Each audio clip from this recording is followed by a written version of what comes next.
When we read a text, we are either read by the text or we are in the text. Either we tame a text, we ride on it, we roll over it, or we are swallowed up by it, as by a whale. There are thousands of possible relations to a text, and if we are in a non-defensive, non-resisting relationship, we are carried off by the text. This is mainly the way it goes.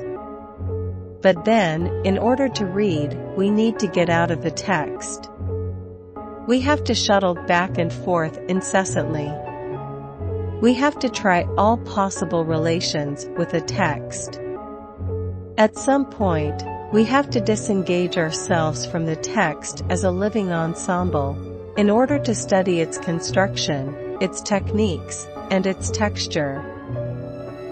To arrive at a possibility of reading Sunday before falling asleep, I think of a children's game, a game of weaving with colored paper that is both homogeneous and heterogeneous. One has to find the color threads of the text, the semantic threads, and see how to see, to drink, to get up, are linked. There are verbal chains and nominal chains that can be worked on with a grammar of meaning. One can work on the text from many different approaches, at many different levels. One can climb up and down a tree or sit on a bench in order to read it. Each time, one has a different level, another view of the scene. The text signifies massively, it is an egg. There is some of King Lear in it, but it has been effaced. There are many cultural references too. There are 50 possible ways of entering this text, and it is up to the reader to find them.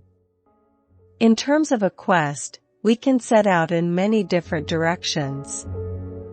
What counts is to find ourselves in the process. We have to work on a certain syntax, on a certain style that is as strange in Portuguese as it is in French. The tone of Clarice Lispector's text is that of the little girl in The Big Girl. A capacity for improvisation should mark a reading process that could be qualified as feminine, and that is one of improvisation as well as logic.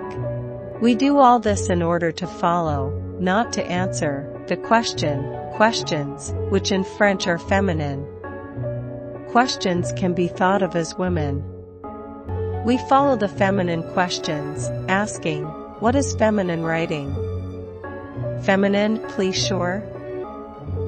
One of the efforts we make is to be transgrammatical, the way one could say transgressive. It is not that we despise grammar, but we do not have to obey it absolutely, and we have to work to some degree on degrammaticalization.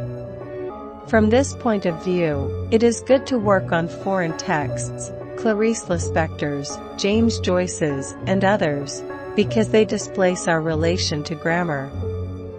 In everything we do, we are questioning femininity. We work on texts as quests, that is, a questioning of femininity, on traces that are perceptible.